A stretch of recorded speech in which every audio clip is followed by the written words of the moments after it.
My career has been absolutely tied in with everything that you all do, all my working life, apart from what I did before I started to do recruitment. And what I did before I started to do recruitment, well, it was all pretty ordinary. In fact, you have standing in front of you not the amazing Angela Mortimer, you have standing in front of you probably one of the most ordinary people you've ever met in all your life. And I do want you to be certain of that, because if you're certain of that, then you also can go on and go past and do whatever you want to do. And I just tell you some of the tips that I've used to keep myself going through what have been some pretty rugged times. To start off with, I was born after the war. There I was sweet, wasn't I? I was a very sweet child. I was very lucky because my father believed in education, and he put me through, first of all, little girls' day boarding school where I learned to be nice and talk posh, then on to primary school where I got beaten up because I was the only child in school uniform and I did talk posh and they didn't. Then on to Hastings High School where I was almost broken completely. And I have to say, I always felt a bit bad that I couldn't cope better with moving from A stream to B stream because I couldn't learn German, so they made me make cakes instead. So in C stream, I really lost my self-esteem. I thought, if that's what you think of me, that's what I think of you as well. And I really dropped out in a big way and left at the age of 16 and went on to a technical college where there were loads and loads of blokes all learning engineering and heaven knows what, and the pill had just been invented and life was suddenly getting a little bit better. I have to say, I felt quite bad about some of this until I heard Jo Brand talking about her new book. And she went to that same high school for girls and she hated it and she dropped out.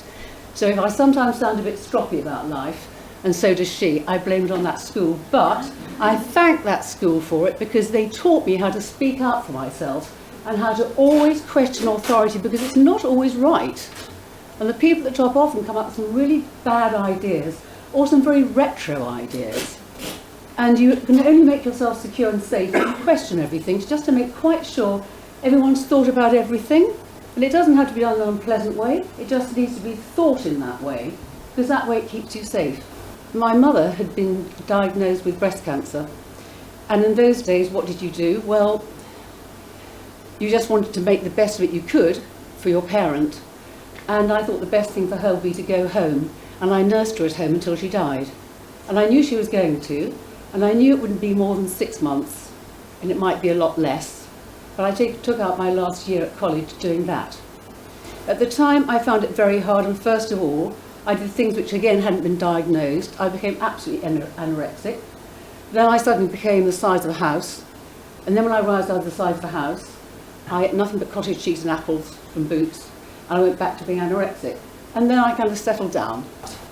I did know, I was very angry about a lot of things. Why did everyone else have parents to go and have holidays with and I didn't? So I decided to stay on and take a degree in education, which is quite a weird thing to do because if you're a woman, if you're blonde, you didn't need a degree. You're just going to get married and have babies. Obviously, you all know that. But I wasn't up for that at all. I certainly didn't want to be talked down to by anyone else who had a degree, whatever that magical thing was. So I did my degree in biology and psychology, which is a wonderful thing. I found myself looking down the electron microscope. Now, how many of you have done that? An amazing thing to be able to do, and actually watch cell division. I had such experiences doing that.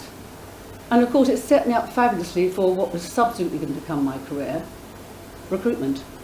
Because animal behaviour is what you're looking at all the time.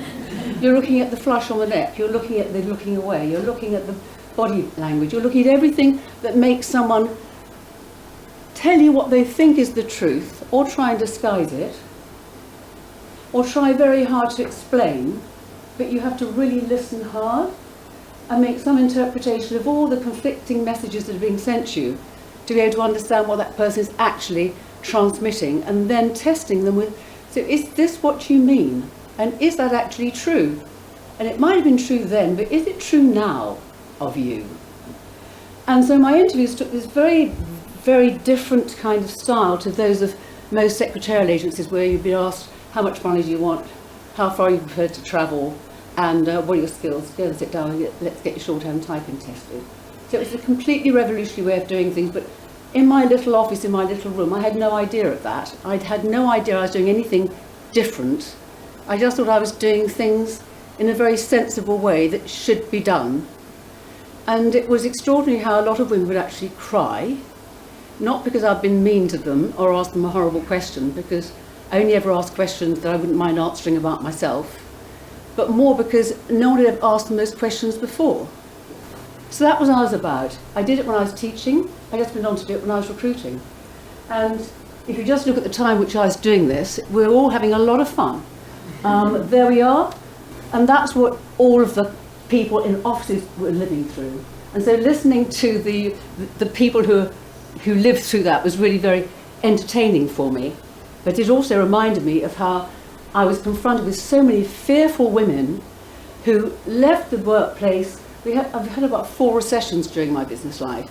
Every time there's a recession, nothing's happening, no one's moving. Oh well, I'll leave and have a baby. Good time, why not? There's nothing else happening.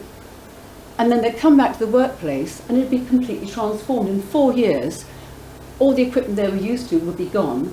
And worse still, there'd be some younger women coming in who were very adroit at using the new stuff. And so suddenly, from being top of the tree, they felt like worse than college leavers. They knew nothing apart from life. They knew nothing about technical equipment.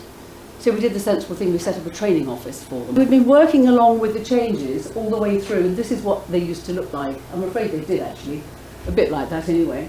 And then we moved on to the modern one, which is where we come up to date, where we're looking at people who are leaning over the boss's shoulder, and it could easily be a female boss, hallelujah. So moving on, assertiveness is something which has been a vital part of my life.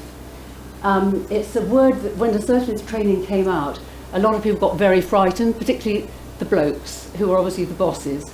They're very frightened because it obviously translates into, oh my God, she's going to start arguing with me all the time now. Robert Maxwell, I don't know how many of you remember him. He, well, did he jump or was he pushed?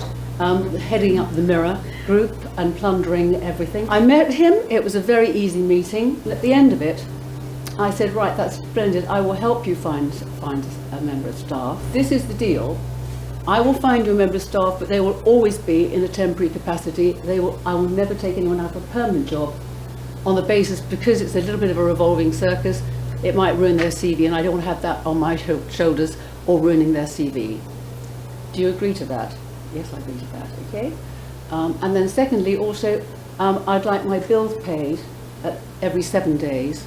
The usual terms of business are 14, but with you I'd like it to be 7 days. Do you agree to that? Yes, I agree to that. He kept going to stand up, and I just stayed seated. And he'd right, thank you very much for coming. I said, well, there is just one other thing. I could see him inwardly sighing, just beginning to get a little bit irritated with me. And this one I didn't really have to do, I just wanted to do it. I just said, and could you please tell me the name of the person who was kind enough to recommend me to you? And he said, I never disclose my sources. It was very deep. And I said, well, that's a great shame, because I never don't say thank you for a kindness that's paid me. And I just stayed seated and just didn't say another word. And the seconds passed by, and then he said, David Kimball, how very kind, the global head of Spencer Stuart. Thank you very much indeed for letting me know that, because I would like to thank him for the kind reference. And with that we parted. We never had a problem. Everything's paid, everything's sorted. I came out thinking, okay, now then, bring it on. I just thought, yes, you just face down people like that and you just don't have a problem. And I asked nothing that wasn't reasonable, and he knew that.